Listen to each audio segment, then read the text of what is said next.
Baby Yoda doesn't care. We're trying to protect the eggs. He said, nope, I'm going to eat them.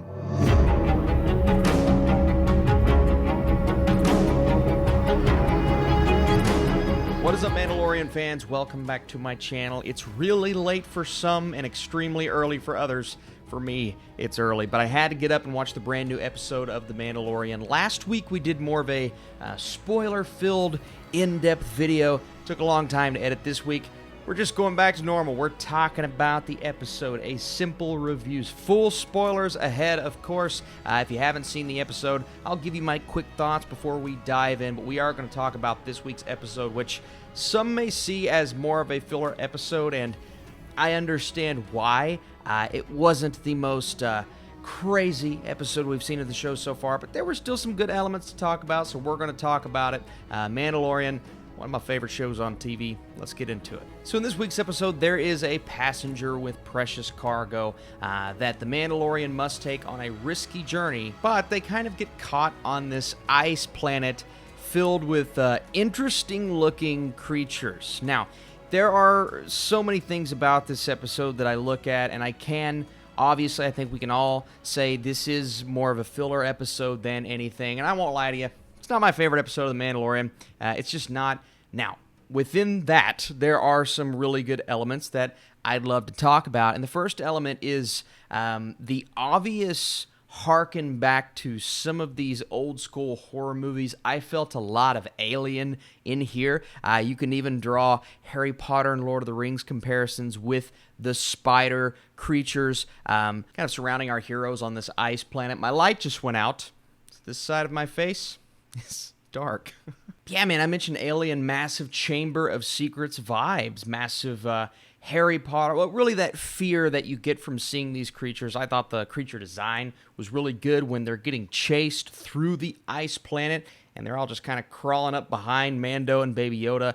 It looked cool, and it kept the pacing up, which is good for an episode like this, because the moments where it did slow down, I found myself far less interested than I have been in other episodes of The Mandalorian, and unfortunately, that's just the way that it is. But there were enough horror vibes here to, I think, get a lot of people through this episode with some entertainment. And old Baby Yoda just eating the eggs from our frog passenger here, and then eating the spider eggs and continuing to cause trouble, but we don't get upset because Baby Yoda is just so cute. It can just sit there and do all the little things that it wants to do, and I'm just like, oh, you keep getting Mando into these bad situations, man. I don't care. So a lot of really cute Baby Yoda moments. You get the sound effects. You get the scenes where you just kind of running, and it's the sweetest thing, and I think we all feel the same way about this character. I did like our frog character here. There's one really cool scene where she utilizes a robot already on the ship to communicate with the Mandalorian. I thought that was really cool and extremely just Star Wars. That felt very Star Wars for me. And what they're doing is they're transporting her and her spawn, and her eggs need to be fertilized by the equinox. And if that doesn't happen, her line will end. So jumping into hyperspace means that all of these creatures, even though, Baby Yoda's sitting there eating on some of them anyway, all of these creatures will die. So no hyperspace, which is why he is being tracked down by a couple of New Republic X-Wing pilots, which I thought would lead to a much bigger, maybe a showdown or a battle at the end. But it turns out that the X-Wing pilots saved the day. They saved the skins of Mando because of a couple of things that they were able to see via security cam. And realizing that the precious cargo that he is transporting, well, maybe Mandalorian is not that bad of a guy after all. So also, one thing that I hope I'm correct on, I believe one of the X-Wing pilots was, in fact, Dave Filoni himself. As soon as I saw him, I'm like, oh, okay, perfect. And the music for the X-Wing pilots, I thought fit extremely well. A bit of a new spin on that New Republic music. So I thought the music in this episode was outstanding, as it always is. One thing I really like seeing here, and you may not see everyone talk about this, but I like seeing the New Republic act like the police of the galaxy.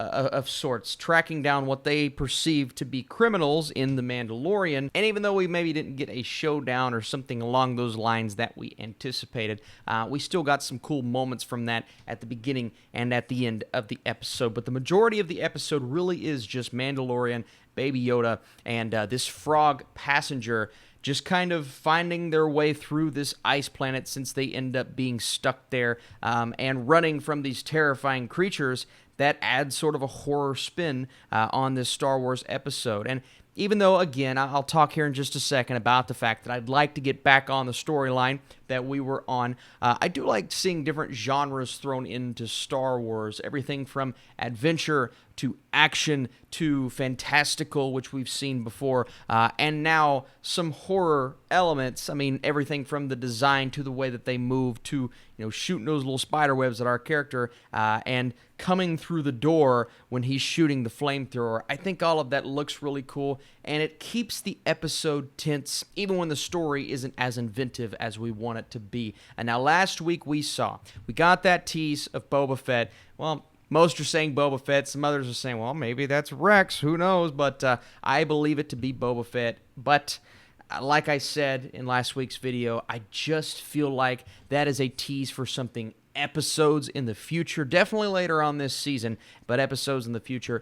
And I really want to get back to Moff Gideon. I want to get back to Giancarlo Esposito's character, his role in this season, the overarching plot of trying to get Baby Yoda from point A to point B to point C and keeping him safe along the way. That's great, but we keep going off on these little side quests. Now, I didn't mind last week's side quest. I thought last week's side quest was extremely entertaining, even though it did remind me of SpongeBob's The Alaskan Bullworm. Also, just in case anyone was wondering, this week's episode was directed by Peyton Reed, director of Ant-Man, so thought that was pretty cool. Did Baby Yoda move?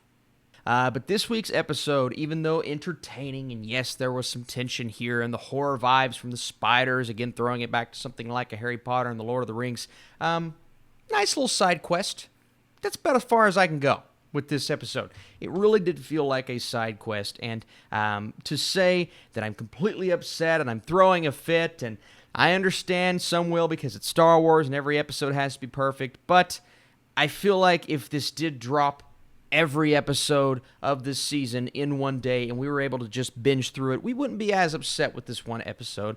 Why are we upset? Well, mostly because we're getting one episode a week, and now we have to wait another week to kind of get back on track. So I don't want to fault it maybe as much as you could on the surface, but again, definitely a filler episode with some cute Baby Yoda moments, some nice horror moments, some great creature design, and interesting plot points that I think will carry forward. I feel like we're going to be seeing more of our frog passenger as well. But I want to know, what did you guys think of this episode of The Mandalorian Season 2, Episode 2? Is my face too dark because my light stopped working? I appreciate everything that you guys do for this channel. And if you enjoy this series and you'd like to see more in-person reviews, because I think this is more fun and it's a lot easier to edit, be sure to leave this video a thumbs up and stay tuned because next Friday we're going to be doing the same thing. I am a huge fan of The Mandalorian. Cannot wait to continue and see what happens and maybe get the storyline back on track. All right, appreciate you guys big time. I'll see you soon.